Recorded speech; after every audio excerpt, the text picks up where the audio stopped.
हे का महत्त्वाचं आहे जे मी सांगतोय, आपण जर महिलांवरचे अत्याचार या संज्ञेत बघितलं तर बलात्कारामध्ये आरोपीचं जे वर्गीकरण आहे त्याच्यामध्ये ओळखीच्या आरोपींचं वर्गीकरण किती, तर 21 साली ते 98.77% आहे, 22 साली ते 99% आहे, 23 साली ते 99.40% आहे, 24 साली ते 99.58% आहे.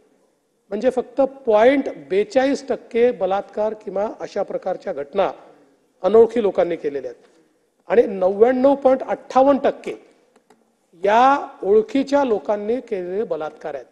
आणि म्हणूनच जरी या घटनाचं रजिस्ट्रेशन वाढत असलं तरी आपण हे लक्षात घेतलं पाहिजे की समाजामध्ये आता महिला बोलू लागल्या आणि घरचे लोक तुम्ही कंप्लेंट करू नका, लग्न होणार नाही, समाज काय म्हणेल याच्या पलीकडे चाललेला आहे. ही या संदर्भात समाधानाची बाब आहे.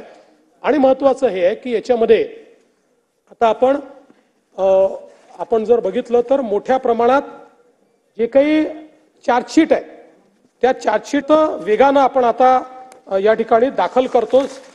60 दिवसामध्ये चार्जशीट दाखल करणे या संदर्भात आता आपला जो काही रेट आहे हा 90% वर गेलाय. म्हणजे 90% केसेसमध्ये आपण 60 दिवसाच्या आत, आणि आपला प्रयत्न आहे की 100% केसेसमध्ये आपल्याला 60 दिवसाच्या आत तो त्या ठिकाणी न्यायचा आहे.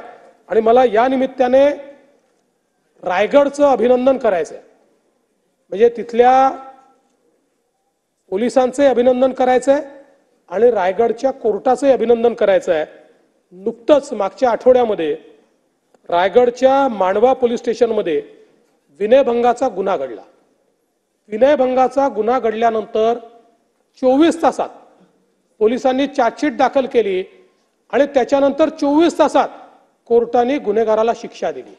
म्हणजे 48 तासामध्ये त्या ठिकाणी शिक्षा दिली.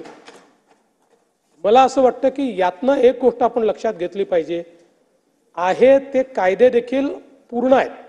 विशेषतः BNS सारखा जो नवीन कायदा भारतीय न्याय संहिता आलेला आहे या कायद्याने अशा प्रकारच्या घटनांमध्ये गतिशीलता आणण्याकरता आणि रेट ऑफ कन्व्हिक्शन वाढवण्याकरता प्रचंड मोठी व्यवस्था उभी केलेली आहे.